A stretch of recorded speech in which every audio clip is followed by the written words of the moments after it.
The bass thumped through my chest, a relentless heartbeat that drowned out my thoughts, but not the gnawing dread in my gut. The nightclub was a pulsating beast, its neon veins flashing purple and blue, bodies writhing under strobe lights like shadows in a fever dream. I pushed through the crowd, the air thick with sweat, perfume, and desperation. My eyes scanned for her. Lila, my wife of 6 years, the woman who'd promised me forever in a quiet garden under starlight. She was here somewhere, her laughter probably cutting through the music, her auburn hair catching the light like a beacon. But she wasn't at our usual table by the bar. She wasn't anywhere I could see. I grabbed the arm of a bartender, his face slick with sweat under the dim glow of a hanging lamp. "Have you seen my wife? Lila? Red dress, hair like fire." My voice cracked, betraying the panic I was trying to bury. He squinted, then pointed toward the VIP section, a shadowed enclave roped off with velvet. "She left with the player," he said, his tone flat, like he'd seen this story play out 100 times. My stomach lurched. The player. The words hit like a fist, vague but sharp, slicing through the haze of vodka and hope I'd been clinging to. I stumbled toward the VIP area, the crowd parting like a sea of ghosts. The player. Who the hell was that? Lila wasn't the type to vanish with some slick stranger. She was cautious, loyal, the one who'd always roll her eyes at guys trying too hard. Or so I thought. 6 years of marriage, countless late-night talks, her hand in mine through every storm. Had I missed something? A crack in the foundation I'd ignored? The VIP section was a different world, all low leather couches and mirrored walls reflecting fractured glimpses of the elite. My sneakers stuck to the floor, tacky with spilled drinks. A woman in a sequin dress laughed too loudly, her hand on a man's chest. Not Lila. I scanned the shadows, my heart pounding harder than the bass. Then I saw her purse, black, studded, unmistakably hers, slung over the back of a couch. My breath caught. She'd been here. But where was she now? I grabbed the purse, clutching it like a lifeline. Her phone was inside, the screen dark.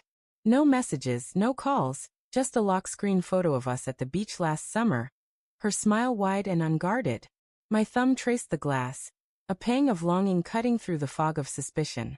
Maybe she'd just stepped away. Maybe the bartender was wrong. But the word player echoed, a taunt I couldn't shake. "Hey, you okay?" A voice broke through, soft but probing. A woman with sharp cheekbones and kohl-rimmed eyes leaned against the bar, watching me. She looked like she belonged here, her confidence a stark contrast to my unraveling. "Did you see a woman in a red dress? About this tall auburn hair?" I held my hand up, my voice unsteady. She tilted her head, her gaze flickering with something. Pity maybe, or recognition. "Yeah, I saw her. She was with some guy. Headed toward the back exit. Looked cozy." Her words were careful, like she was trying not to detonate a bomb. My throat tightened. Cozy how? I didn't want to ask, but the question clawed its way out. She hesitated, then shrugged. "Close." His arm around her. They were laughing. Her eyes softened, like she knew the weight of what she was saying. The room spun, the neon lights blurring into streaks. Lila, laughing with some stranger, his arm around her. My Lila.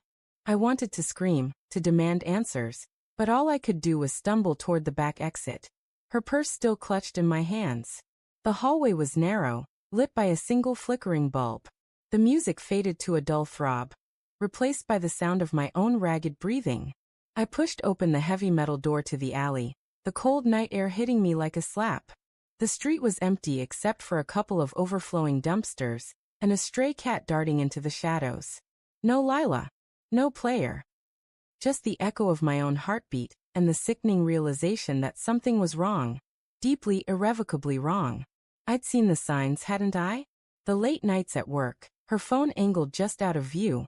The way her smile didn't always reach her eyes anymore. I told myself it was stress, that she was just tired. But now, standing in that grimy alley, the truth clawed at me. I'd been blind. Or maybe I'd chosen to be. My phone buzzed in my pocket, snapping me back. A text from Lila. Got caught up with friends. Heading home soon. Love you. The words felt hollow, a script she'd rehearsed. I stared at the screen, my thumb hovering over the reply button. What could I say? Where are you? Who's the player? Or worse, do you still love me? I didn't respond.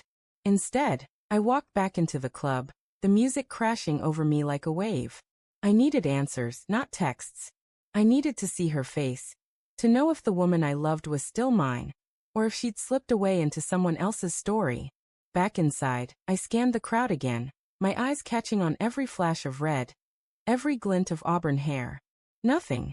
Then a laugh, her laugh, bright and unmistakable, cutting through the chaos. It came from the dance floor, where bodies moved like a tide. I pushed through, my heart racing, until I saw her.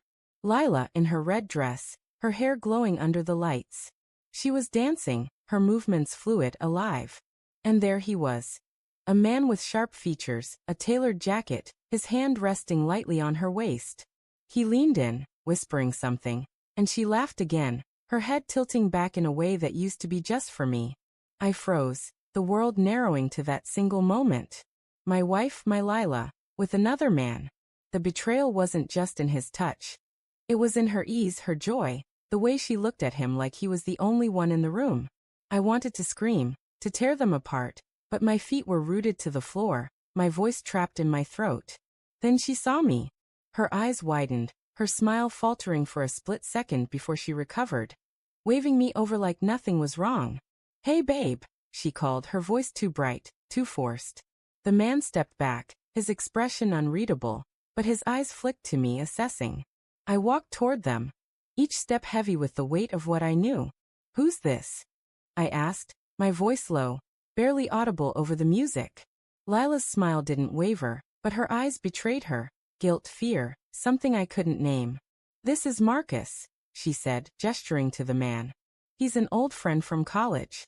We were just catching up." Marcus extended a hand, his smile easy, practiced. "Good to meet you, man. Lila's told me a lot about you." I didn't take his hand. My gaze locked on Lila, searching for the truth in her face. An old friend. Catching up. But the bartender's words, the woman's pity, the purse left behind, they didn't add up. The air between us crackled with unspoken questions, with the fragility of trust stretched to its breaking point. "Lila," I said, my voice steady now, though my heart was shattering. "We need to talk." Now. Her smile faded, and for the first time that night, I saw her, really saw her. Not the woman I married, but the one standing before me, caught in a moment she couldn't explain away.